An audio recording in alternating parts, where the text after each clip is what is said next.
சில மாதங்களுக்கு முன் கோடம்பாக்கத்தில் பரபரப்பாக பேசப்பட்ட ஒரு சம்பவம் ஐஸ்வர்யா ராஜேஷ் வீட்டில் நடந்த திருட்டு. 60 சவரன் நகைகளை திருடியதாக வீட்டில் வேலை செய்த பணிப்பெண் கைது செய்யப்பட்டார். இதைத் தொடர்ந்து திரைப்பட பாடகர் வீட்டில் நம்பர் லாக் போட்டு சேஃபாக வைக்கப்பட்டிருந்த 60 சவரன் நகை காணாமல் போனதாக புகார் கொடுக்கப்பட்டது. அப்போதும் அவரது வீட்டில் வேலை செய்த வடமாநில தொழிலாளர்களிடம் விசாரணை நடத்தப்பட்டது. ஆனால் அவர்கள் யாரும் திருடவில்லை என்பதால் அந்த புகாரே உண்மைதானா என்ற கோணத்திற்கு போலீஸ் விசாரணை சென்றது. இந்த நிலையில்தான் புது வரவாக பிரபல தயாரிப்பாளர் வீட்டிலும் தங்க நெக்லஸ் காணாமல் போனதாக புகார் கொடுக்கப்பட்டிருப்பதும், அதைத் தொடர்ந்து அந்த வீட்டு பணிப்பெண் தற்கொலைக்கு முயன்றிருப்பதும் அதிர்ச்சியை ஏற்படுத்தி இருக்கிறது. மெட்ராஸ், 10 தல போன்ற படங்களை தயாரித்தவர் KE ஞானவேல் ராஜா. தற்போது விக்ரம் நடிப்பில் பா ரஞ்சித் இயக்கத்தில் தங்கலான் திரைப்படத்தை தனது ஸ்டுடியோ கிரீன் நிறுவனத்தின் மூலம் தயாரித்து வருகிறார். இவரது வீடு சென்னை தீநகர் ஜெகதீஸ்வரன் தெருவில் உள்ளது. இந்த நிலையில்தான் அவரது மேனேஜர் தீநகர் காவல் நிலையத்தில் புகார் ஒன்றை கொடுத்திருக்கிறார். KE ஞானவேல் ராஜா அவரது மனைவிக்கு பரிசாக கொடுத்த தங்க நெக்லஸ் உள்ளிட்ட பொருட்களை பீரோவில் பத்திரமாக வைத்திருந்த நிலையில் சில நாட்கள் கழித்து திறந்து பார்த்தபோது அதில் இருந்த நகைகள் மாயமாகி இருக்கிறது. இது குறித்து அந்த வீட்டில் வேலை செய்யும் லட்சுமியிடம் விசாரித்ததாகவும், அப்போது அவர் முன்னுக்கு பின் முரணாக பதிலளித்ததாகவும் ஞானவேல் ராஜாவின் மனைவி கூறியிருக்கிறார். இதனால் லட்சுமி மீது காவல் நிலையத்தில் புகார் கொடுக்கவே அவரை காவல் நிலையத்திற்கு அழைத்து வந்து விசாரித்திருக்கிறார்கள். விசாரணை முடிந்து அடுத்த நாள் மீண்டும் காவல் நிலையத்திற்கு வருமாறு சொல்லி அனுப்பிய நிலையில் அவர் வரவில்லை. இதனால் போலீசார் அவரது வீட்டிற்கு சென்ற போதுதான் பணிப்பெண் லட்சுமி அரளி விதையை அரைத்து குடித்து தற்கொலைக்கு முயன்றிருப்பது தெரிய வந்திருக்கிறது. தற்போது அவர் ராயப்பேட்டை மருத்துவமனையில் தீவிர சிகிச்சை பிரிவில் இருக்கிறார்.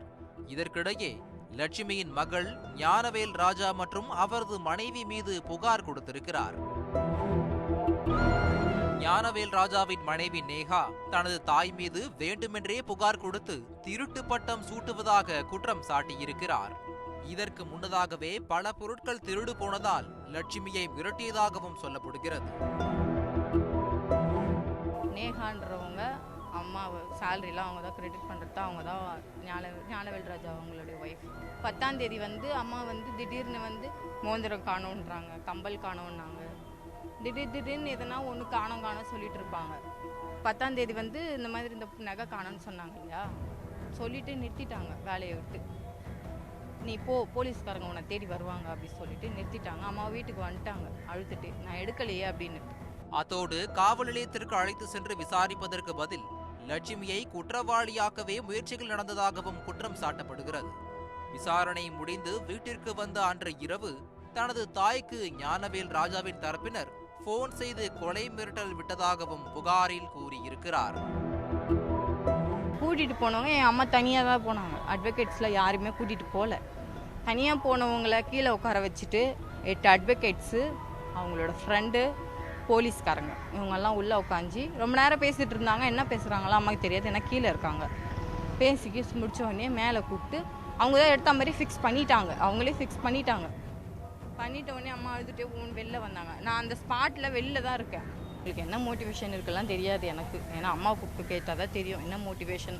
அவங்களோட பிரச்சனை எதனா அம்மாவுக்கு தெரியுமா என்னெல்லாம் எனக்கு தெரியாது.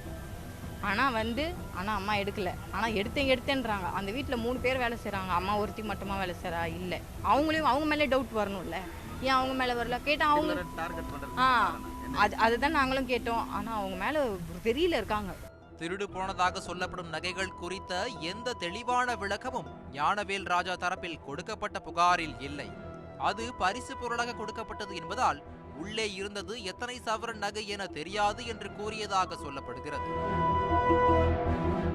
உண்மையில் ஞானவேல் ராஜா வீட்டில் திருடு போனதா?